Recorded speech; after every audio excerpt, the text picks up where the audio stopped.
दोस्तों, भारतीय क्रिकेट इतिहास में आप किसी से भी एक बात पूछ लेना कि भारतीय क्रिकेट इतिहास में सबसे तेज तर्राटा ओपनर कौन हुआ है, तो हर कोई जो क्रिकेट का शौकीन है, क्रिकेट को जानता है, क्रिकेट को पहचानता है, क्रिकेट खेलता है, खेला हुआ है या फिलहाल में खेल रहा है, तो उन सब की जुबान पर सिर्फ एक ही शब्द आएगा।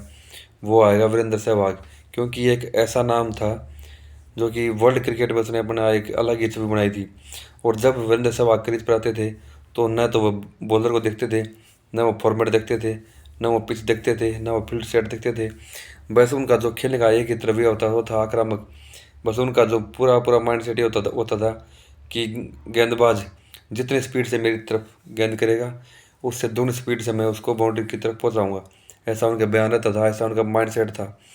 और फिर चाहे कोई भी पोजीशन हो, चाहे उनको वन डाउन में भेजो, ओपनिंग में भेज दो, या फिर नंबर 6 पर भेजो, चाहे उनके सामने ऑस्ट्रेलिया हो या साउथ अफ्रीका हो, या फिर उनके सामने हम कह दें शोएब अख्तर हो या सोनटेट हो, ब्रेटली हो, कोई भी हो, जब सहवाग बैटिंग करता था, चाहे वो एक और बैटिंग करे, दो और बैटिंग करे या 50 और बैटिंग करे, लेकिन जो उनका खेलने का तरीका था, रवैया था, वो सेम रहता था। पिच पिच चाहे न्यूजीलैंड की हो, ऑस्ट्रेलिया की हो, साउथ अफ्रीका की हो, चाहे श्रीलंका की, पाकिस्तान, कहीं की भी हो, सहवाग जब बैटिंग करता था तो अलग ही उनका मूड होता था। और अपने ज़माने में एक सहवाग एक तूफान का नाम था। जब कोई बोले कि सहवाग क्या है तो सभी के मुंह से निकलती थी तूफान। और जो पुराने पुराने हमने जो जो गांव में अब भी क्रिकेट प्रशंसक देखे हैं, वो कई प्लेयर उनके ऐसे थे और कई प्रशंसक ऐसे थे कि सिर्फ जो सहवाग के लिए ही मैच देखते थे। सहवाग आउट, वो आउट कर चले जाते थे। बोले अब अभी आगे मैच देखने का कोई मतलब ही नहीं है, सहवाग आउट हो गया इसका मतलब हम चल रहे हैं। तो ऐसा माइंडसेट के और इतने बड़े प्रशंसक हुए हैं सहवाग के। और दोस्तों, टाइम तो ऐसा भी आता था कि जब भारतीय टीम बॉर्डर गावस्कर ट्रॉफी के लिए ऑस्ट्रेलिया गई हुई होती थी, और वहाँ पर जाने के बाद, ऑस्ट्रेलिया में जाने के बाद, जब सुबह भारतीय पब्लिक जब सुबह 7 बजे उठकर अपने रेडियो या टीवी ऑन करती थी, तब तक तो सहवाग वहाँ के जो ऑस्ट्रेलिया के गेंदबाज होते हैं उनको पीट पीट कर या तो शतक लगा चुके होते थे या फिर अपने शतक के करीब होते थे।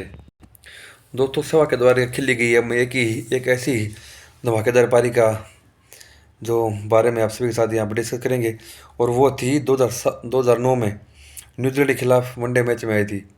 यह 5 वनडे मैचों की सीरीज थी, जिसका चौथा मैच जो कि एक डिनर मैच था, और वो बारिश से भी प्रभावित था, यानी उस मैच में बारिश भी आई थी।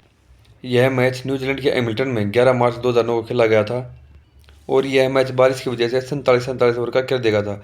पहले बल्लेबाजी करते हुए न्यूजीलैंड की टीम ने 47 ओवर में 5 ओवर की विकेट के नुकसान पर 270 बनाए। न्यूजीलैंड के लिए जो सबसे अधिक रन बनाए थे 77, और वो थे उनके विकेट कीपर बल्लेबाज ब्रेंडन मैकलम। उन्होंने 77 रन बनाए थे।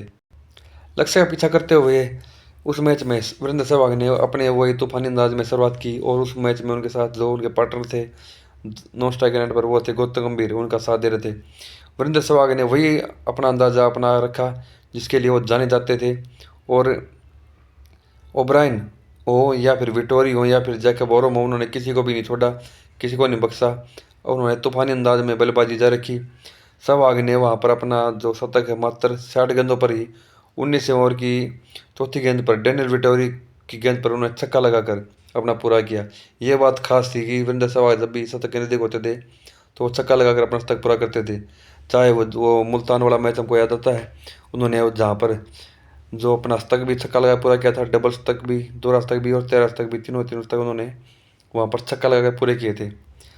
बार बार बारिश आती रही, और अंत में जब भारतीय टीम को 36 ओवर में डीएल मैथड के से नीम से जीत के लिए 220 रनों का लक्ष्य मिला।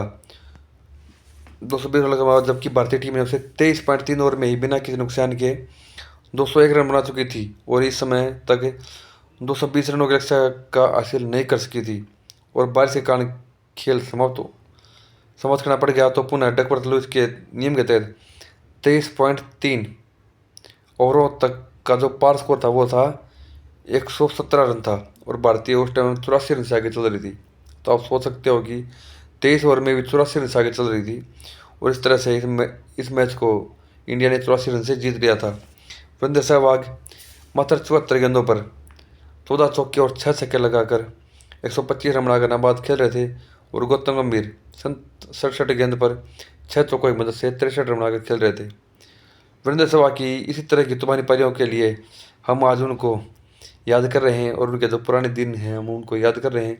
और हमें ये हम पूरी पूरी कामना करते हैं कि जो आगे भी जितने रोड सेफ्टी वाले या फिर लेजेंड वाले मैच आएंगे उनके अंदर भी सहवाग उसी अंदाज से खेलें और हमें फिर से उनको उसी अंदाज में खेलते हुए देखा जाए और हमको मौका मिले कि हम उनको फिर से वो पुराना वीरेंद्र सहवाग देखने को मिले। ओके दोस्तों, मिलते हैं अगली वीडियो में, तब तक के लिए बाय बाय।